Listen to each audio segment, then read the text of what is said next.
I think so we have reached the third part of our lecture.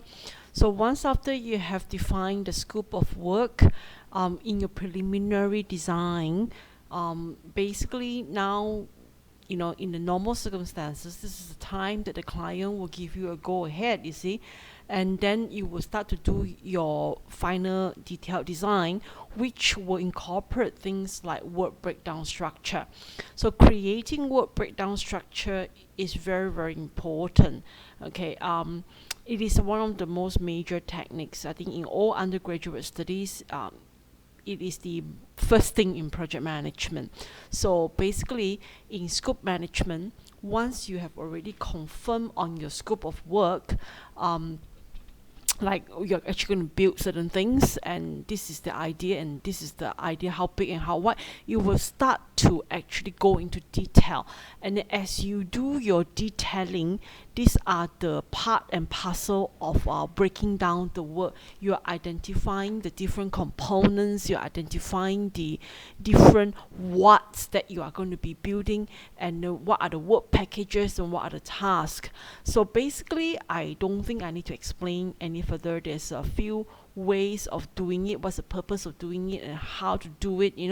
There's different ways of doing it, and then you can do this sort of hierarchy format, you can do the list format that I've talked to you about, and then you can also do it in work packages. Like what I've spoken to you is like a work package, so you go like from work package, the major work package, then the smaller components on the second column, and then they go into detail in the third column, and in the fourth column you go into the even more detail. So again, we do not suggest you go for more than 4 layers. As much as possible, 3 layers. If you have 4 layers, you may get a bit of too detailed until a point that you kind of lost it. Okay, so work package is a good thing to do. I mean, I like it, so you should do work packages. Hierarchy format, you tend to draw a big hierarchy and then you kind of get lost, you see.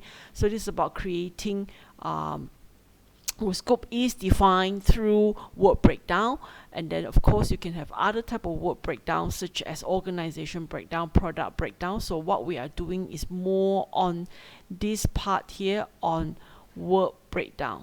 Okay, this is the part that we are doing more. Okay, so let me erase this so that it's not going to be confusing. All right, and then point to my cursor. Okay, then yeah. All right, so this bit here, well, it doesn't matter, you can have coding or whatever lah. So this is all about work breakdown. You can just go through it, and then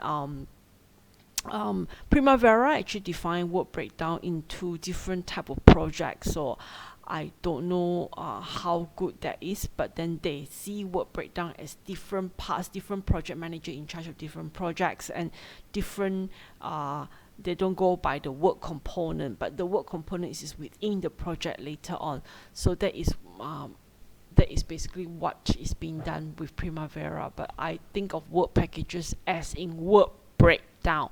So break it down into smaller manageable parts. Organization breakdown is the other things that we are looking at, such as who is in charge of what, you see. So organization breakdown, like what are the responsibility metrics and all that. Maybe I shouldn't be putting it here, this is a bit confusing. Okay, let me shift this up a little bit. Okay, metrics. Okay, so you have to be very careful here when you're defining the work breakdown. This is a time that we are also defining other things like organization breakdown. We are also defining our project budget, costing, and we're also defining project estimates, your project schedules, your quality plans, your specifications. All these are part and parcel of defining the project, defining it in a clear manner, so that we can actually verify the scope of work. Okay, so when you're doing your quality plan, when you're doing your safety and health plan, when you're doing your project estimate, the detailed cost breakdown estimates, when you're doing your project scheduling and detailed work project scheduling, all these are based on work breakdown.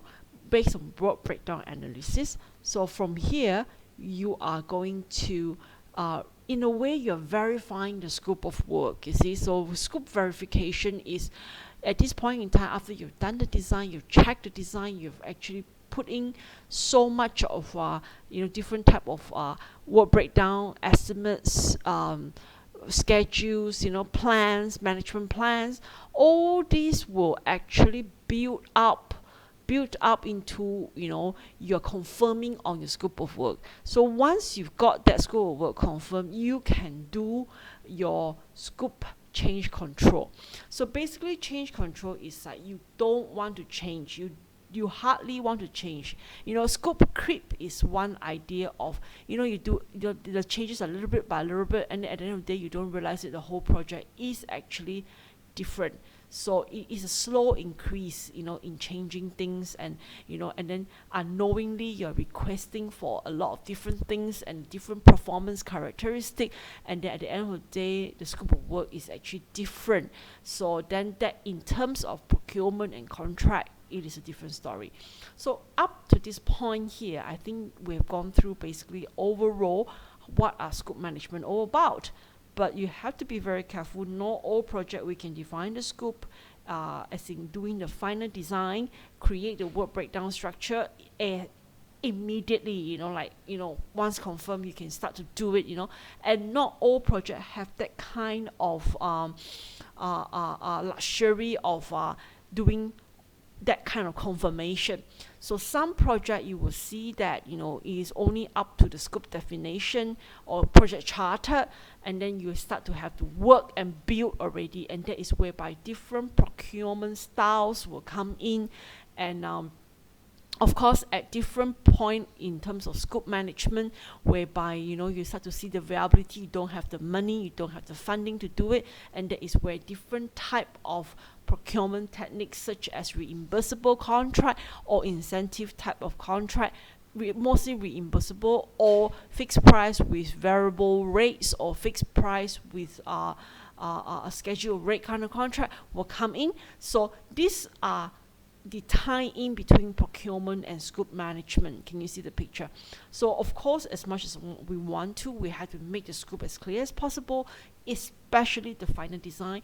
But again, final design, I would say, is an optional idea. Not all the time. It is a must, but unfortunately, it doesn't happen all the time.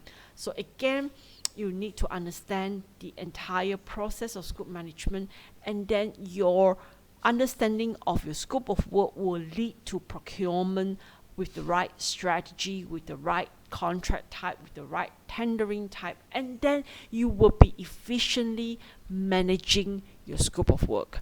Okay, so I think in terms of procurement, I could probably tie in another lecture with you in terms of contract administration, whereby we can point out some of the major, one or two pieces of work that is related to JKR's form of contract, which I think most of you are from Sarawak. You'll be more interested in that. So we could do that. I'll give you a lecture on that in the coming weeks.